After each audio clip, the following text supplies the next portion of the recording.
जिस नारे के साथ हम चल रहे हैं, कहीं ना कहीं स्वामी प्रसाद मौर्य जी उस नारे का एक बहुत प्रमुख चेहरा है।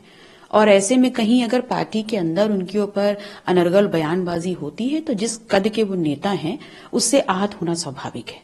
और उनका जो डिसीजन है वो इसी के परिणाम स्वरूप है। हम जब गठबंधन में आए तब भी ये निर्णय हमारे बड़े भाई अखिलेश भैया ने ही लिया था और आगे भी हम गठबंधन का हिस्सा रहेंगे या नहीं रहेंगे ये निर्णय भी वही लेंगे। एक बार जो मैं कमिटमेंट कर देती हूँ मैं उससे पीछे नहीं हटती। अगर हम पीडीए के नारे को जमीन पे साकार रूप में नहीं उतारेंगे तो हमारा 2024 क्या बल्कि उससे आगे का भविष्य भी बिगड़ सकता है। कोई ऐसी महत्वाकांक्षा नहीं थी कि आप या कृष्ण पटेल जी या किसी ऐसे, ये आपकी चाह शायद नहीं थी? नहीं, बिल्कुल नहीं थी ऐसी कोई चाह मेरी।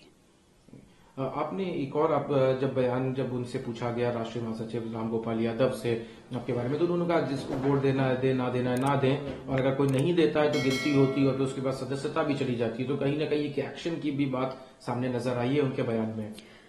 देखिए, अब उनके बारे में क्या कहें। उनके बारे में जब श्रद्धेय नेताजी माननीय मुलायम सिंह यादव जी बहुत कुछ कह गए हैं तो अब मेरा कुछ भी कहना उचित नहीं है। इससे आपको कोई आपत्ति, नाराजगी, कुछ ऐसी चीज? नहीं, बिल्कुल नहीं।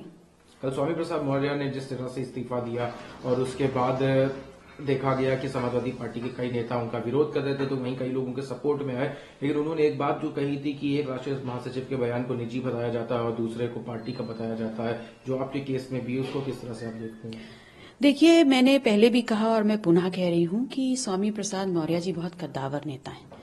एक लंबी जर्नी रही है उनकी सामाजिक न्याय को लेकर के, और जिस नारे के साथ हम चल रहे हैं कहीं ना कहीं स्वामी प्रसाद मौर्य जी उस नारे का एक बहुत प्रमुख चेहरा है।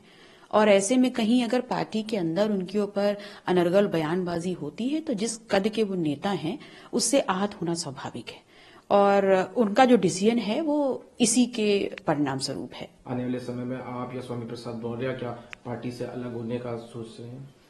देखिए, पहले हम जब गठबंधन में आए तब भी ये निर्णय हमारे बड़े भाई अखिलेश भैया ने ही लिया था और आगे भी हम गठबंधन का हिस्सा रहेंगे या नहीं रहेंगे ये निर्णय भी वही लेंगे। आपकी तरफ से अभी और कोई चीज कहना कि जैसे पीडीए या उन्होंने जो अपने आप को कहा कि एमएलसी, तो उसके बाद आप वोट अब करेंगी कि नहीं करेंगी? देखिए, जो लोग मुझे जानते हैं वो बहुत अच्छे से समझते हैं कि एक बार जो मैं कमिटमेंट कर देती हूँ मैं उससे पीछे नहीं हटती। आपके वोट ना करने की वजह से जो तीनों कैंडिडेट की इक्वेशन है वो बिगड़ सकती है, नंबर ऑफ जो वोटर्स चाहिए होते हैं लेजिस्लेटिव असेंबली के, वो कम हो सकते हैं, जिसकी वजह से शायद उनका एक राज्यसभा सांसद। देखिए, अगर हम पीडीए के नारे को जमीन पे साकार रूप में नहीं उतारेंगे तो हमारा 2024 क्या बल्कि उससे आगे का भविष्य भी बिगड़ सकता है। तो ये बहुत अहम है।